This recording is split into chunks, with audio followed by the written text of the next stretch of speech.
சிவகாசி பாவடித்தோப்பு திடலில் தேமுதிக தலைவர் விஜயகாந்த் தலைமையில் ஆர்ப்பாட்டம் நடைபெற்று வருகிறது. விவரங்களை நமது செய்தியாளர் கணேஷ்குமாரிடம் கேட்டறியலாம். கணேஷ்குமார், எவ்வளவு பேர் இந்த போராட்டத்தில் ஈடுபட்டிருக்காங்க? என்னென்ன விஷயங்களை வலியுறுத்தி இந்த போராட்டத்தை தேமுதிக முன்னெடுத்தது? தம்பி தமிழரசு, அதாவது சுற்றுப்புற சூழல் பாதுகாப்பு விதியிலிருந்து விலக்களித்து பட்டாசு தொழிலை நிரந்தரமாக பாதுகாத்திட வேண்டும் என்ற கோரிக்கையை வலியுறுத்தி விருதுநகர் மாவட்டம் சிவகாசி பாவடித்தோப்பு திடலில் இன்று தேமுதிக தலைவர் விஜயகாந்த் தலைமையிலான ஆர்ப்பாட்டம் என்பது தற்பொழுது நடைபெற்று வருகிறது. அந்த நேரடி காட்சியை தான் நாம் தற்பொழுது பார்த்து வருகிறோம். இந்த போராட்டத்தில் 500க்கும் மேற்பட்டோர் கலந்து கொண்டு தங்களது எதிர்ப்பை வெளிப்படுத்தி வருகிறார்கள்.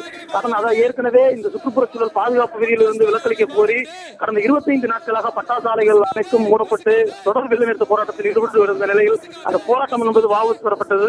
இருந்தாலும் இந்த அடிக்கடி ஏற்படக்கூடிய இந்த பட்டாசு தொழிலுக்கான நெருக்கடி என்பது இல்லாத ஒரு நிலையில் நிரந்தரமான ஒரு தொழிலாக இருக்க வேண்டும். இந்த பட்டாசு தொழிலாக 10 லட்சம் பேர் வாழ்வாதாரமாக இருக்கக்கூடிய இந்த தொழிலை முழுமையாக பாதுகாத்திட வேண்டும்.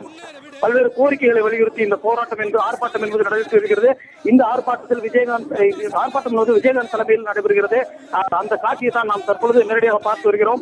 மத்திய மாநில அரசுகள் இந்த பட்டாசு தொழிலை பாதுகாக்க வேண்டும் என்ற கோரிக்கையை வலியுறுத்தி முழக்கமிடும் காட்சியை தான் நாம் தற்பொழுது பார்த்து வருகிறோம்.